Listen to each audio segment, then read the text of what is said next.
আসসালামু আলাইকুম dear viewers, কেমন আছেন সবাই? আশা করি ভালো আছেন। আজকে আমরা অটোক্যাডের একটা নতুন লেসন নিয়ে আসলাম, যেখানে আমরা শিখবো হচ্ছে আমাদের যে একটা পেজ থাকে, লেআউট পেজ।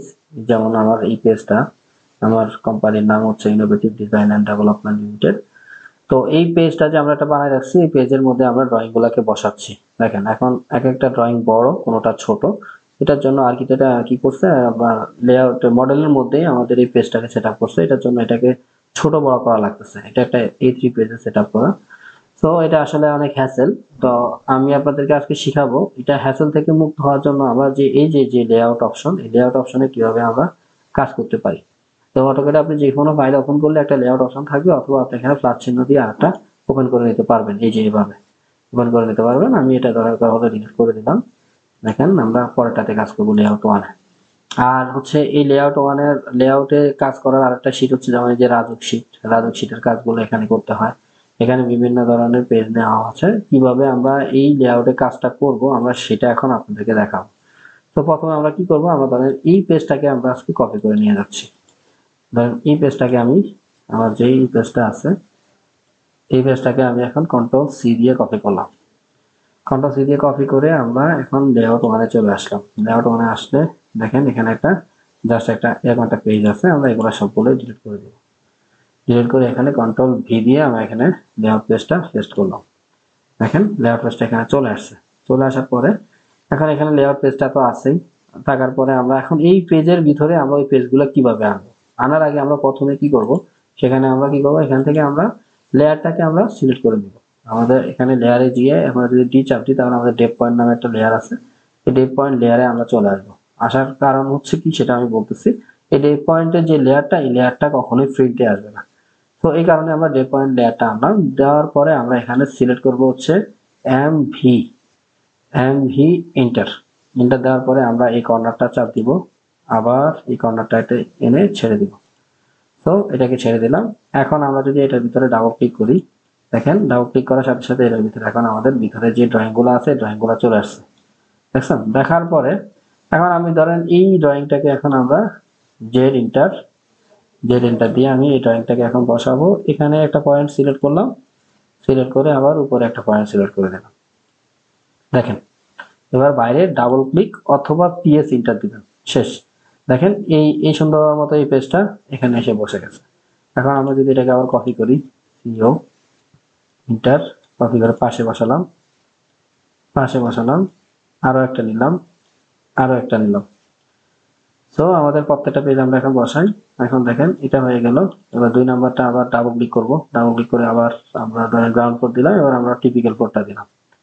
টিপিক্যাল কোডটা দিলাম, এখান থেকে দিলে আমাদের হয়ে যাবে। তাহলে আর আমাদের এক্সট্রা কোনো পেজের কাজ করা লাগবে না। দেখেন এটা বসে গেছে। ডাবল ক্লিক করলাম।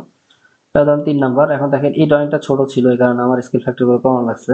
এখানে কোনো স্কেল ফ্যাক্টরের কোনো অপশন নাই। জেড ইন্টার, জেড ইন্টার দিয়ে আপনি এটার অনুযায়ী একটা লেয়ার নিয়ে এক মাথা থেকে আরেক মাথা ছেড়ে দিবেন, জাস্ট এতটুকু। এই যে দেখেন বসে গেছে। বসে যাওয়ার পরে পিএস ইন্টার অথবা বাইরে ডাবল ক্লিক, শেষ। দেখেন এটা বসে গেছে। এবার দেখেন পরেরটা নিচে, আবার পরেরটা নিচে আবার ডাবল ক্লিক করলাম ভিতরে। ডাবল ক্লিক করার সাথে সাথে এই ড্রয়িংটা ওপেন হলো। এখন এই ড্রয়িংটা ছোট, এটাকে আমরা এই শুধু এই অংশটাই নিব। তাহলে ড্রয়িংটাকে আপনি প্রেজেন্টেশনের জন্য ক্লায়েন্টকে যখন আপনি দিবেন, আপনার তো পেজটা দিতে হবে। দেওয়ার পরে ডাবল ক্লিক করব।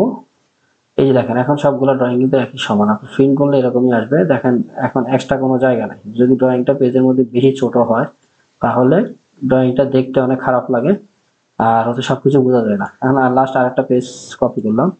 কপি করার পরে এখানে আমরা আবার ডাবল ক্লিক করব। ডাবল ক্লিক করার পরে এখানে দেখেন একটা পেজ আছে। এখন এই পেজটা হচ্ছে আমাদের ইয়েতে আছে, আমাদের পেজটাকে ঘোরাতে হবে। সো আমরা এই পেজটাকে এখন রোটেশন করে নিই। আর ও এটা দিয়ে আমরা এখন রোটেশন করে নেব। রোটেশন করার কারণে আমাদের যে ভিতরে এমবিটা ছিল ওটাও রোটেশন হয়ে গেছে। তো এটাকে ডিলিট করে দেব। ডিলিট করে আবার এমবি নেব। এমবি ইন্টার দিয়ে আমরা এখানে আবার পেজটা নেব। ওকে, পেজটা নিলাম। আবার ড্রয়িংটা চলে আসলো। এখন দেখেন যে এডিটর, এই ড্রয়িংটা এখানে সিলেক্ট করলাম আর এখানে সিলেক্ট করে ছেড়ে দিলাম। দেখেন জাস্ট সুন্দর একটা সেটা আমাদের হয়ে গেছে। দেখেন আমাদের এই যে দেখেন এখন দেখেন সবগুলো ড্রয়িং একই সমান, কিন্তু সেটআপটা একদম খুবই সুন্দর হয়েছে। আপনারাই বলেন এখন মডেলের ড্রয়িংটা দেখতে ভালো লাগছে নাকি লেআউটের ড্রয়িংটা দেখতে ভালো লাগছে? অবশ্যই কমেন্ট করে জানাবেন। আর এই কাজটা আপনাদেরকে শেখানোর মূল কারণ হচ্ছে এটা দিয়ে আপনি রাজুক শীট যাই করেন, এখানে দেখেন রাজুক শীটে গেলাম, আমি রাজুক শীটের কাজটা দেখেন, আমি এখানে একটা ড্রয়িং সেট আপ করবো। দেখেন এটা কিন্তু এগুলো সবগুলো কিন্তু ডেপ পয়েন্টের লেয়ার নেওয়া, আর এগুলো সবগুলো মাল্টিপল ভিউ। এমভি মানে মাল্টিপল ভিউ। এটার ভিতরে ডাবল ক্লিক করলাম, করার পরে এখানে আমরা ছোট করলাম, ছোট করার পরে এখানে ড্রয়িং চলে আসলো। আসার পরে ধরেন আমরা এখানে একটা ড্রয়িং দিব, জেড ইন্টার, এখানে একটা ড্রয়িং দিলাম। দেখেন এই যে ড্রয়িংটা এখানে চলে আসছে। এভাবে একটা একটা একটা করে পাশাপাশি বসায়া এইভাবে আমরা এটাকে সেট আপ করে এটাকে আমরা রাজুক শীট হিসেবে প্রিন্ট করি। এমনকি যেটা সাইজ থাকে এরকম হয়তো বা 40 ইঞ্চি বা 41 ইঞ্চি বা 36, এরকম যে যে সাইজের লাগে সেই সাইজ অনুযায়ী এটাকে প্রিন্ট করা হয়। এভাবে আমাদের কাজ করতে হয়। তো আমরা লেআউট এবং লেআউটের কাজটা কিভাবে করতে হয় সেটা আপনাদেরকে দেখাচ্ছি। ঠিক আছে তাহলে, আর যদি কোনো কোশ্চেন থাকে অবশ্যই কমেন্ট করবেন, আর ভালো লাগলে লাইক এবং সাবস্ক্রাইব করে পাশে থাকবেন। Thank you. আসসালামু আলাইকুম।